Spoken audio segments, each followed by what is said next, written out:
So are you telling me that they will send me a physical wallet in the mail? You mentioned something, a wallet.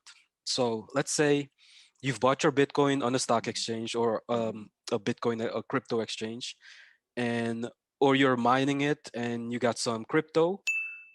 Where do you store it? Like, how do you keep it? How do you know where your Bitcoin is? Is it somewhere on the cloud? Is it in a digital wallet? Is it in a physical wallet? Like, how does all that work? Yeah, so typically for a lot of people, they can purchase Bitcoin on something like Coinbase, Yep. which is a very popular. Binance. Yeah, Binance. There's a lot of exchanges. I would typically probably recommend going with somebody like who is trusted, like Binance, Bitcoin. Or I'm sorry, Binance, Coinbase. Um, so all of these exchanges will offer a wallet for whatever currency that they're or cryptocurrency that they're allowing you to purchase on their exchange. So are you Um, telling me that they will send me a physical wallet in the mail? it's a digital wallet It's for a the digital. digital Okay. currency, right? So Yeah. it's basically um, it's a wallet that you can use to store your currency on the exchange. Now the security of the wallet is that's why I'm saying you have to kind of trust the company because Yep. the security of the wallet depends on um, the security of the security practices of the actual company that runs the exchange. So, but it's a digital wallet. It has its Okay. own address. Usually, it's a long, you know, collection of like characters and numbers, or like yeah. And then, so in order to transfer money, you basically you know your address and you know the address of the wallet that you're transferring money Exactly. to, and that's it's just enter one and the other, press send, and you're done. So Um, when I moved, for example, some cryptocurrency from Coinbase to BlockFi, or mhm. from Coinbase to Binance, or any other place that I'm transferring it to, I did notice that each individual crypto has its own wallet. So in Mhm. Coinbase, let's say I have Bitcoin and Ethereum, you have a Bitcoin wallet and an Ethereum wallet. Yeah, that's this is kind of the complexity of crypto is Yep. that there's just so much to take in. Like you have these different currencies and different currencies, trying to solve a different thing. And it also has its own wallet.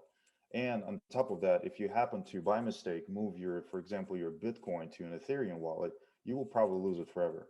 Now, So the chain is pretty unforgiving for things like that. And now that's kind of like mhm, why is it set up like that? Because once people are once it's becoming the more I see it becoming mainstream, you're not gonna be moving over like $5 in Bitcoin, yeah. $10. You might do $1,000. So Yeah. let's say you accidentally moved it to an Ethereum wallet.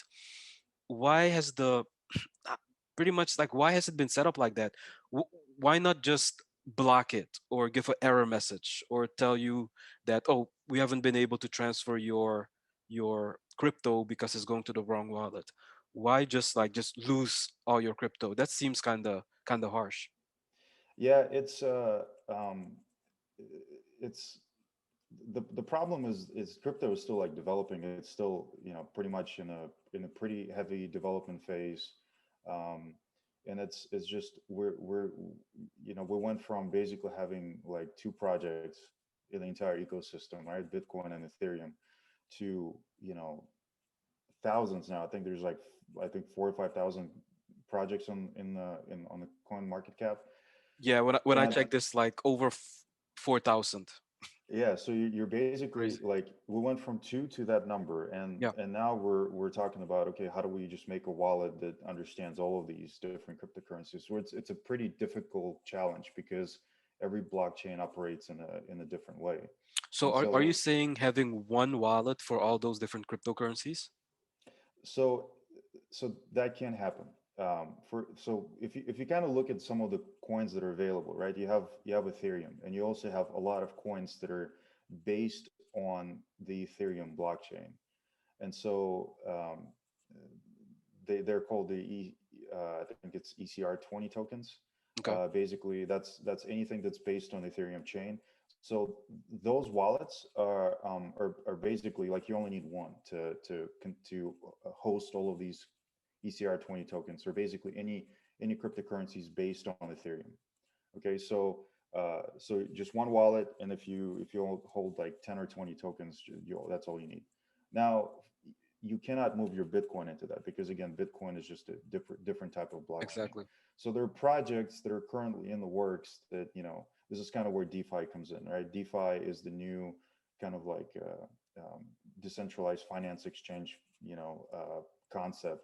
That's the new trend of 2020 and 2021 in the blockchain, where it tries to link like some of these projects and and be able to like um, seamlessly trade, one coin to the other. And Gotcha. it's just it's all of that is, it's fairly fresh.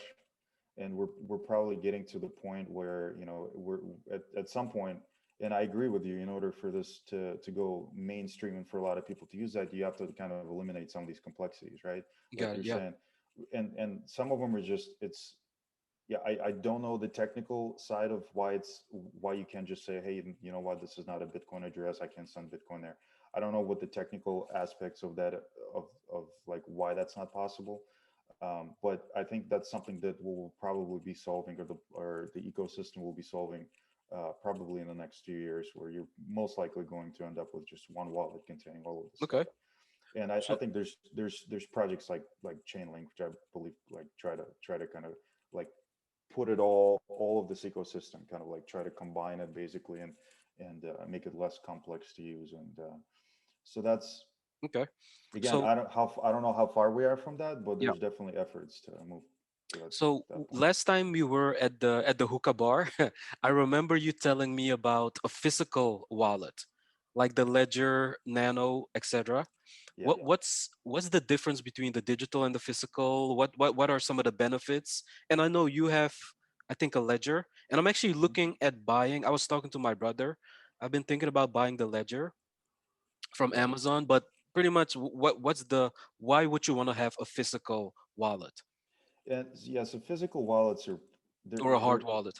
hard wallet. Yeah, they're basically, when you purchase Bitcoin or whatever, Ethereum on Coinbase, you store that money, you store those coins on Coinbase.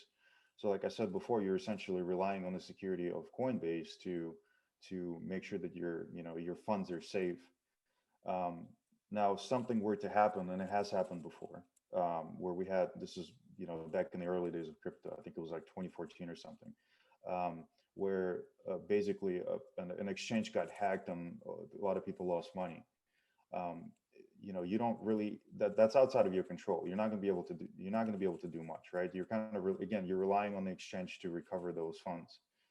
And so if you kind of want to eliminate that security aspect, right, the security issue, with the exchanges, potential security issues, what you can do is basically get yourself a digital, like an actual hardware wallet, which again just gives you once you start using it, it's got its own address, and it's got its own private key, which you have to record on the piece of paper, basically, in case you ever have to like recover your wallet, basically.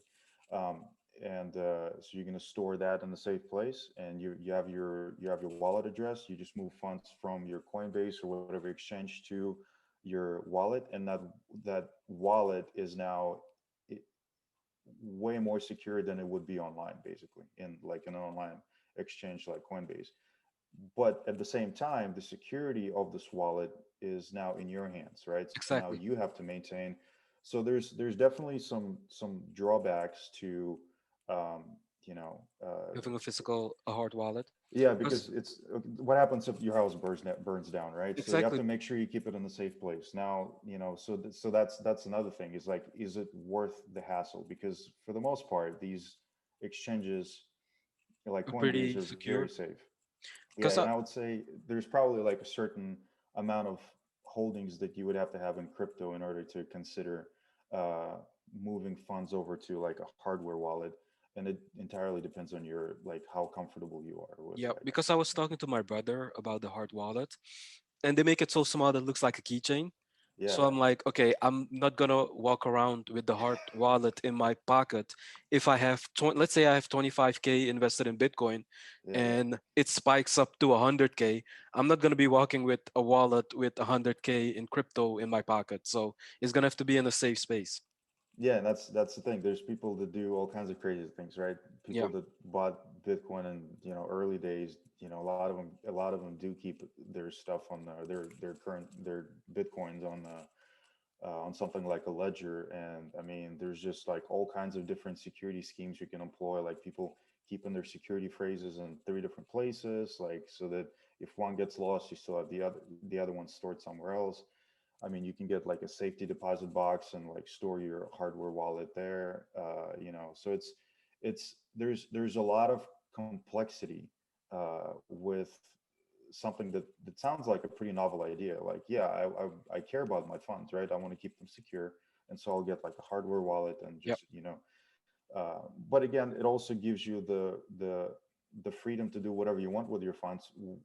Um, let's say Coinbase goes down because um, there was a spike in trading activity and they couldn't handle it, and for some reason their exchange shut down, and all of a sudden you can't really move your funds around, and yeah, so that it prevents you from like it saves you from these types of events where it's not necessarily hacked, but it's like for whatever reason it could be a technical issue, you don't have access to your funds. Whereas if it's on the actual hardware wallet, you'll always be able to exchange your access your funds.